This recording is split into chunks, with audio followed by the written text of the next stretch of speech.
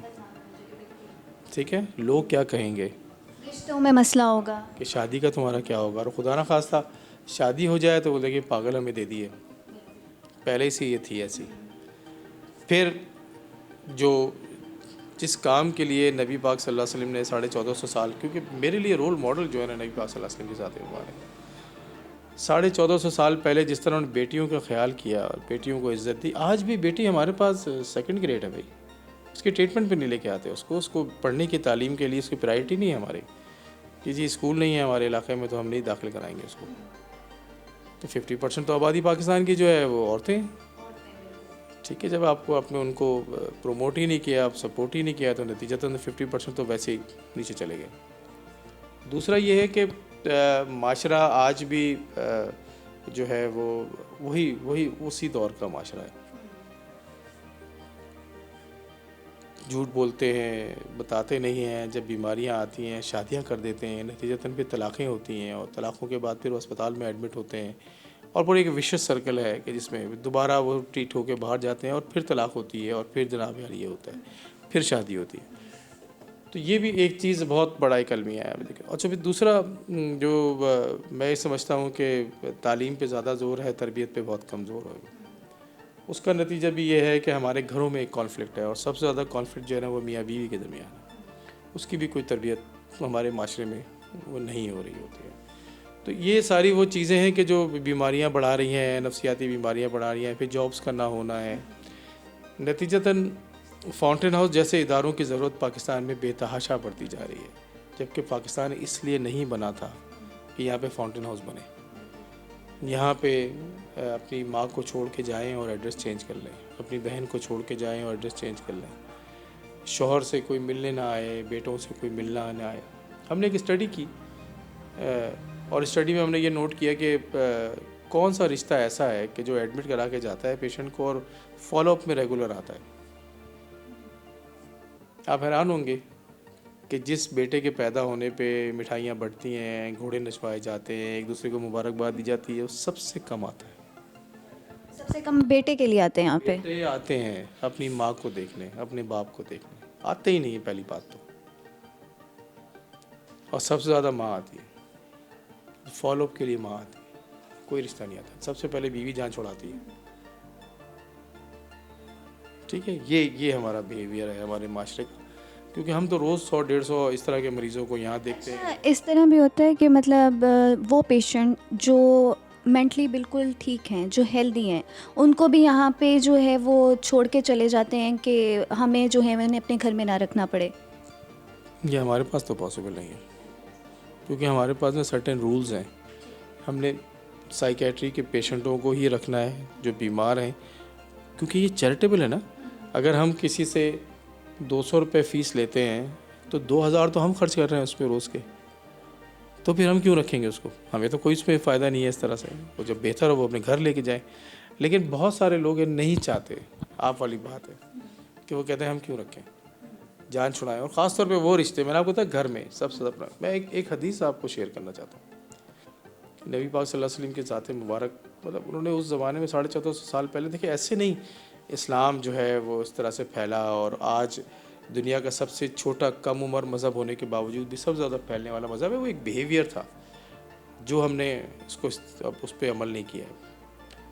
ایک عادتیں تھیں، طریقہ تھا جو ان کی زندگی گزارنے کا، وہ اس کا امپیکٹ ہے آج بھی معاشرے پہ. ہم نے نہیں دیکھا، 2 ارب لوگوں نے نہیں دیکھا جو آج رہتے ہیں، لیکن وہ ہمارے دلوں میں بستے ہیں.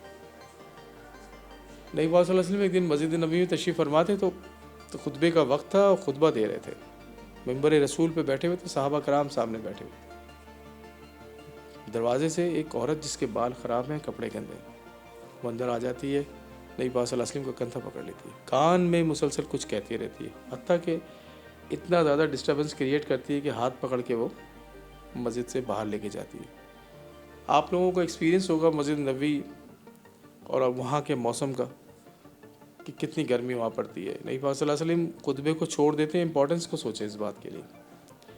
خطبے کو چھوڑ دیتے ہیں، صحابہ کرام کو چھوڑ دیتے ہیں، اس عورت کی بات کو سنتے رہتے ہیں اور اس کے ساتھ باہر چلے جاتے ہیں. باہر جب چلے جاتے ہیں، صحن میں بیٹھ کے کھڑے ہو کے وہ جو خاتون تھی وہ مسلسل آپ سے بات کرتی رہتی ہے، اور نبی پاک صلی اللہ علیہ وسلم اس کو امپورٹنس دیتے ہیں، نوڈنگ کر رہے ہوتے ہیں سر سے، اس کی طرف متوجہ ہوتے ہیں. جب کافی دیر گزر جاتی ہے، حتیٰ کہ پسینے جو ہیں وہ جوتوں تک چلے جاتے ہیں، حضرت عمر فاروق رضی اللہ تعالیٰ عنہ آپ کے ساتھ ہوتے ہیں. ایک جملہ کہتے ہیں کہ نبی پاک صلی اللہ علیہ وسلم اس کا دماغ ٹھیک نہیں ہے. آپ جواب سنیے کریم آقا کا اور 10 دفعہ قربان ہو جائے. نبی پاک صلی اللہ علیہ وسلم فرماتے ہیں کہ مجھے پتہ ہے کہ اس کا دماغ ٹھیک نہیں ہے، لیکن بھائی میں نہیں سنوں گا تو کون سنے گا؟ ہم نے سننا چھوڑ دیا. ہم نے کس کو سننا چھوڑ دیا؟ جو ہمارے گھر میں رہتے ہیں. کون ہیں وہ لوگ؟ دادا دادی، نانا نانی، میاں بیوی، بچے، ایک دوسرے کو سننا چھوڑ دیا. جب ہم نے سننا چھوڑ دیا، کیونکہ جو موبائل اور یہ گیجٹ جو ہیں وہ ہمیں انہوں نے اکیلا کر دیا. جب ہم نے سننا چھوڑ دیا تو بیماریاں اور تکلیفیں جب ہم پہ آتی ہیں تو ہم شیئر ہی نہیں کرتے. جب ہم شیئر نہیں کرتے تو وہ بم کی طرح سے باہر نکل کے آتی ہیں. جب ڈپریشن ہوتا ہے، جب خودکشی ہوتی ہے، جب طلاق ہوتی ہے، جب بچہ نشہ کرتا ہے، جب بچہ نافرمانی کرتا ہے، جب پتہ چلتا ہے. اور محلے والوں کو تو پتہ ہوتا ہے، گھر والوں کو نہیں پتہ ہوتا. تو میری ایک ریکویسٹ یہ ہے جو بھی ٹی وی پروگرام دیکھ رہے ہیں، سننا شروع کریں. سب سے زیادہ کس کو؟ اپنے گھر میں. دیکھیں گھر اگر مضبوط ہے، گھر اگر صاف ہے، فاؤنٹین ہاؤس میں 400 ذہنی مریض رہتے ہیں، 400 اسٹاف ہے، اور تینوں سینٹرز میں ملا کے 700 مریض رہتے ہیں. 1000 لوگ باہر سے آتے ہیں. کوئی سگریٹ نہیں پی سکتا، نہ اندر نہ باہر. ہم اس بندے کو نوکری نہیں دیتے کہ جو سگریٹ پیتا ہے. ہم اس بندے کو نوکری نہیں دیتے جو پیپسی پیتا ہے. کسی قسم کا کوئی ایڈکشن کا بندہ. اور سائیکیٹرک کے اسائلم ہے یہ، لانگ اسٹے اسائلم، جس کو عام لفظ میں پاگل خانہ کہتے ہیں. پوری دنیا میں سائیکیٹری کے اس طرح کے جو انسٹیٹیوٹس ہیں، ایون فاؤنٹین ہاؤسز ہیں، وہ دیواروں پہ ڈبے لگے ہوئے، بٹن دبائیں سگریٹ نکالیں. آپ یہاں پہ دیکھ لیجئے. تو اگر آپ کرنا چاہیں اس معاشرے میں بھی تو آپ یہ سب کچھ کر سکتے ہیں. تو مین کہنے کا میرا مقصد یہ ہے کہ اپنی یونٹ جو جس کو گھر کہتے ہیں اس کو ہمیں صحت مند بنانا پڑے گا. وہاں پہ ہیلدی انوائرمنٹ ہونا ہوگا جہاں لوگ ایک دوسرے کو سنتے ہوں گے. جب آپ ایک دوسرے کو متوجہ ہوتے ہیں، کریم آقا جب کسی سے بات کرتے تھے تو اس کو ایسا لگتا تھا کہ وہ اس کے ہیں، ان کی طرف متوجہ ہوتے تھے. اس جس طرح ہاتھ ملاتے تھے، جس طرح بات کرتے، کہ چھوٹی چھوٹی سی چیزیں جن کی تربیت دینا ضروری ہے. کس کو؟ والدین بچوں کو دیں گے, ممبر رسول پہ جو لوگ بیٹھے ہیں ان کی ذمہ داری ہے, اسکول کے ٹیچروں کی ذمہ داری ہے. تو میری ریکویسٹ ہے کہ جتنے لوگ یہ دیکھ رہے ہیں فاؤنٹین ہاؤس کو ضرور وزٹ کریں. فاؤنٹین ہاؤس میں 700 پیشنٹ ایڈمٹ ہیں. ہماری 3 برانچز ایکٹیولی رول ادا کر رہی ہیں. اس کے علاوہ ہم اسپیشل بچوں کا 3 اسکول ہیں ہمارے, جو وہ بچے کہ جن کو لوگوں نے صندوقوں میں بند کیا ہوتا تھا, جن کو زنجیروں سے باندھا ہوتا تھا, جن کے سر پہ پنجے گاڑ کے ان کے دماغ چھوٹے کیے جاتے تھے, وہ بچے جو ہیں وہ ہمارے پاس ہیں. جن کے والدین کو یہ کہا جاتا تھا کہ یہ کوئی تمہاری گناہوں کی سزا ہے, یہ تمہیں اللہ تعالیٰ نے تمہارا امتحان لیا ہے تو تمہیں اس طرح کا بچہ دیا ہے. تو یہ وہ بچے ہمارے پاس ہیں جن کو ہم اسکول کی فیسلٹی دیتے ہیں, وہ بھی دیکھیے گا. پھر اس کے علاوہ ہم ایسی بہنوں کو ٹریٹ کر رہے ہیں یہاں پہ, کیونکہ میں بھی او پی ڈی کرتا ہوں, میری ٹیم بھی او پی ڈی کرتی ہے. تو جو پیشنٹس لڑکیاں آتی تھیں ہمارے پاس 30 سال 35 سال 4 سال کی 40 سال کی عمر کی, تو ہم یہ دیکھتے تھے کہ ان کے پیرنٹس کی کوشش ہوتی ہے کہ جو بھی ان کا ریلیٹیو یہاں پہ آتا تھا, جو گارجین آتا تھا, کہ بھئی ان کو یہاں چھوڑ کے چلے جائیں. تو پھر ہم نے جب معلوم کیا تو پتہ چلا کہ جب گھر میں ماں مر جاتی ہے نا تو پھر ان کا خیال کوئی نہیں رکھتا. تو گھر میں سب سے پہلے جو بھابھی ہے نا وہ کہتی ہے اس کو چھوڑ کے آؤ کہیں, اور اس کے بعد نتیجتاً یہ ہوتا ہے کہ یا تو وہ مار دی جاتی ہے یا مر جاتی ہے, کیونکہ غیرت کا ایلیمنٹ بھی بہت زیادہ ہے ہمارے پاس نا. اب ذہنی بیمار لڑکی ہے, تو پھر ہم نے دیکھا یہ کہ کرونا میں بغیر علاج کے انتقال ہو جاتا ہے, ڈینگی بتا نہیں سکتی ہیں, یا ان کو فزیکل نیڈز ہے فیمیلز کی, اس کی وجہ سے ان کو انفیکشنز ہوتے ہیں. تو پھر ہم نے ایک بہت اسٹیٹ آف دی آرٹ قسم کے 4 یونٹس بنائے ہیں فاروق آباد میں, جہاں پہ 100 بہنیں ہماری رہتی ہیں. تو وہ بہنیں کہ جو جن کی عمریں 30 سال 35 سال 40 سال, ان کے گھر میں ماں نہیں ہے یا کوئی کیئر ٹیکر نہیں ہے, ان کی عزت کا اور ان کی فزیکل نیڈز کی ذمہ داری ہماری ہے, تو وہ وہاں ہم نے وہ رکھی. تو وہ ایک پروجیکٹ ہمارا پورا الگ ہے. اس کے علاوہ ہم ایک بہت بڑا کام بھی کر رہے ہیں, وہ ہے خواجہ سرا ریہیبلیٹیشن پروگرام. کیونکہ معاشرے میں جتنے لوگوں کے ساتھ ہم ڈیل کرتے ہیں یہ وہ لوگ ہیں کہ جن کو لوگ اپنا نہیں کہتے, ٹھیک ہے نا. تو پھر ہمارے باس ڈاکٹر امجد ثاقب صاحب کا ویژن یہ تھا کہ آپ ساری دنیا کے ایسے لوگوں کی تو خیال کرتے ہیں کہ جن کو لوگ اپنا نہیں کہتے, تو یہ بھی لوگ ہیں. تو یہ کوئی 2250 خواجہ سراز وہ کہ جن کی عمریں جو ہے وہ 40 سال سے زیادہ ہے, اور ان کو کوئی فزیکلی اور سائیکولوجیکل ایشوز بھی ہیں. ایک تو 40 سال اور 50 سال سے زیادہ عمر میں جو خواجہ سراز ہوتے ہیں ان کو وہ بھی کام نہیں کر سکتے جو ناچ گانا اور دوسری ایکٹیویٹیز ہوتی ہیں. تو نہ ان کے پاس کھانا, نہ کپڑے, نہ کوئی ان کی ہیلتھ.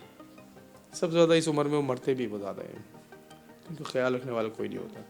ان کو کوئی گھر کرائے پہ نہیں دیتا, ان کو کوئی اپنی بس میں نہیں جانے دیتا, ان کو ٹرانسپورٹ کی اجازت نہیں ہوتی ہے, ہاسپٹل والے ان کو لیتے نہیں ہیں, کوئی چلتے پھرتے ان کو گالیاں, پلین میں نہیں بیٹھنے دیتے کہ ان کے اس میں بٹھائیں, چلتے پھرتے ان کے ساتھ ہیوملیٹ کرتے. پلین والی بات تو بہت ہی دور ہے, پلین میں جانے کے لیے پیسے کہاں ہیں, چائے پینے کے پیسے نہیں ہوتے. تو آپ ایک پروگرام کیجیے ذرا خواجہ سرا کے ساتھ, تو پھر شکر ادا کریں گے آپ 2 رکعت روزانہ کہ آپ اور میں کوئی خواجہ سرا نہیں پیدا ہو گیا. کہ اس میں کیا ہمارا کارنامہ کہ میں سائیکیٹری کا مریض نہیں پیدا ہو گیا, یا جو ٹی وی پروگرام دیکھ رہے ہیں کہ ان میں کیا فرق ہے. تو یہ میری ریکویسٹ ہوگی آپ کے پروگرام کے تھرو کہ آپ لوگ فاؤنٹین ہاؤس وزٹ کریں. اگر آپ سرگودا رہتے ہیں سرگودا جائیں, فاروق آباد رہتے ہیں فاروق آباد جائیں, اور اگر لاہور رہتے ہیں تو ضرور فاؤنٹین ہاؤس آئیں, تاکہ زندگی کو بدلنے والی جگہ. کریم آقا صلی اللہ علیہ وآلہ وسلم کی 2 حدیثیں میں ہمیشہ کوٹ کرتا ہوں, اور جو اس پہ عمل کرنا شروع کرتے ہیں زندگی آسان ہو جائے گی. تو قبرستان جانا چاہیے, الٹیمیٹ اینڈ وہی ہے. میں روز صبح قبرستان جاتا ہوں اپنے والد کی خبر پہ, اور دوسرے کسی ہاسپٹل میں جانا چاہیے بیماروں کی تیمارداری کرنے کے لیے. تو یہ تو بہت بڑا ایک امتحان گاہ ہے کہ جب ایک ڈاکٹر بیٹھے بیٹھے کپڑے اتارنے لگے, ایک انجینئر جو ہے وہ اپنی بیوی پہ حملہ کر دے, ایک پروفیسر جو ہے اپنی بیوی بیٹی پہ شک کرے اور اسے گردن کاٹ دے, یہ کسی کے ساتھ بھی کبھی ہو سکتا ہے. تو فاؤنٹین ہاؤس جیسے اداروں میں آپ کو ضرور وزٹ کرنا چاہیے. اس کے علاوہ ہم 10,000 اسٹوڈنٹس کی انٹرنشپ پروگرام بھی کرتے ہیں یہاں پہ ہر سال. From matric to P H D یہاں پہ اسٹوڈنٹس آتے ہیں جن کو انٹرنشپ پروگرام سے گزارتے ہیں, ان کی ٹریننگ کرتے ہیں مینٹل ہیلتھ پہ. اس کے علاوہ ہم ایسی فیملیز کی ٹریننگ کرتے ہیں کہ جن کے گھر میں کوئی سائیکیٹرک ایشوز ہیں.